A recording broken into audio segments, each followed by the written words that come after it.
વિશ્વ હિન્દુ પરિષદમાં 60 વર્ષ પૂર્ણ થતા દરેક પ્રખંડમાં મહાસભાનું આયોજન કરવામાં આવે છે। વિશ્વ હિન્દુ પરિષદ ષષ્ઠી પુષ્ટિ વર્ષ એટલે વિશ્વ હિન્દુ પરિષદને 60 વર્ષ પૂર્ણ થતા તે નિમિત્તે મહાસભાનું આયોજન દરેક પ્રખંડમાં કરવામાં આવે છે। વિશ્વ હિન્દુ પરિષદની સ્થાપના 1964માં 28 ઓગસ્ટ જન્માષ્ટમીના દિવસે સંદીપની આશ્રમ મુંબઈ ખાતે થઈ હતી। નલિયા અને વાયર પ્રખંડ આજે હિન્દ મહાસંમેલન નલિયા જાડેજા ભાયતવાડીમાં યોજાયું અને મોટી સંખ્યામાં હિન્દુઓ આ સંમેલનમાં જોડાયા હતા, જેમાં ઉપસ્થિત વક્તા ડોક્ટર કૃષ્ણકાંતભાઈ પંડ્યા, કંચ વિભાગ ઉપાધ્યક્ષ તેમજ ચંદુભાઈ રયાણી, વિભાગ મંત્રી સોનલબેન સેઠિયા, વિભાગ માતૃશક્તિ સંયોજિકા અને પરિષદના કાર્યકર્તા એવા ચેતનભાઈ રાવલ, પ્રાંત સેવા વિભાગ ઉપાધ્યક્ષ માતાના મઢ જિલ્લા મંત્રી પ્રદીપ ડાયાણી તેમજ કિશન ગોહિલ, નલિયા પ્રખંડ મંત્રી પ્રદ્યુમ્નસિંહ જાડેજા, બજરંગદાસ સંયોજક નલિયા પ્રખંડ ખેતુભા જાડેજા, વાયર પ્રખંડ અધ્યક્ષ અને તેમાં આવેલા નલિયા અને વાયર પ્રખંડ અને વિશ્વ હિન્દુ પરિષદના કાર્યકર્તા ઉપસ્થિત રહ્યા। આ ધર્મસભામાં સૌ હિન્દુ એક થઈ નાત જાતના વાડા ભૂલ, એક મંદિર, એક શમશાન, એક કૂવો આ વાક્ય સાર્થક કરીએ। Bureau report Rameshbhai Bhanushali. પરિષદ નલિયા પ્રખંડ દ્વારા આજે વિશ્વ હિન્દુ પરિષદ મહાસંમેલન સમગ્ર ભારતભરમાં કરવામાં આવે છે। આજ રોજ 22 તારીખ રવિવાર જાડેજા ભાયતવાડી મધ્યે હિન્દુ સંમેલન રાખવામાં આવ્યું। મારો પરિચય આપી દઉં। પ્રદીપ ભીમજી ડાયાણી, વિશ્વ હિન્દુ પરિષદ માતાનમઢ જિલ્લા મંત્રી। આજે સમસ્ત નલિયા અને વાયર પ્રખંડના સનાતનીઓ ભાઈઓ આજે અહીંયા ઉપસ્થિત થયા।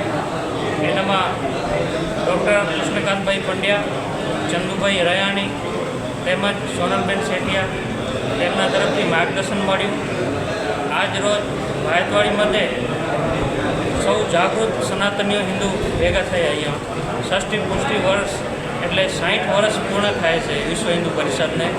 વિશ્વ હિન્દુ પરિષદની 1964 મુંબઈ મધ્યે જે સ્થાપના થવામાં આવી હતી એમને આજે 60 વર્ષ પૂરા થયા છે 28 ઓગસ્ટ। જય જય શ્રી રામ। જય શ્રી રામ। હું સોનલબેન સેઠિયા નખત્રાણાથી, જે આ વિશ્વ હિન્દુ પરિષદની માતૃશક્તિ એ વિભાગની હું સંયોજિકા।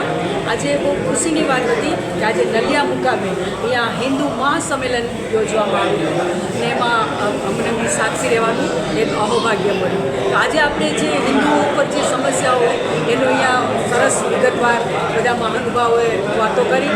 આપણા જે યુગ પુરુષો હતા, જે છત્રપતિ શિવાજી મહારાણા અને દુર્ગા, લોપા, મૈત્રી, કે આ લોકોના આદર્શ બનવા માટેનું આજે અહીંયા આ માર્ગદર્શન આપવામાં આવ્યું। એ બહુ ખુશીની વાત હતી અને ખરેખર આપણે પણ સૌએ આપણા જે અખંડ ભારત બનાવવા માટે જે સરદારજીએ જે બીડું ઝડપ્યું હતું અને એ અખંડ ભારત બનાવી અને જ્યારે આપણે અટલજીએ કે જે આ એક કવિતા બનાવી એને આજે અહીંયા ખરા અર્થમાં સાર્થક થઈએ કે આ ભારત એક કોઈ માટી કા ટુકડા નહીં है, ये जीता जागता युग पुरुष है।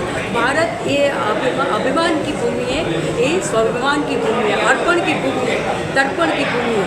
उसका कंकर कंकर हमारे लिए शंकर है और उसकी नदी नदी हमारे लिए गंगा है। हम मरेंगे तो इस भारत के लिए और जिएंगे तो इस भारत के लिए। मरने के बाद अगर हमारी अस्थियों को कोई कान छून के सुनेगा तो एक ही आवाज आएगा, भारत माता की जय, भारत माता की जय। આજે એ ઉપર જ આજે પૂરું મહાસંમેલન યોજવામાં આવેલું।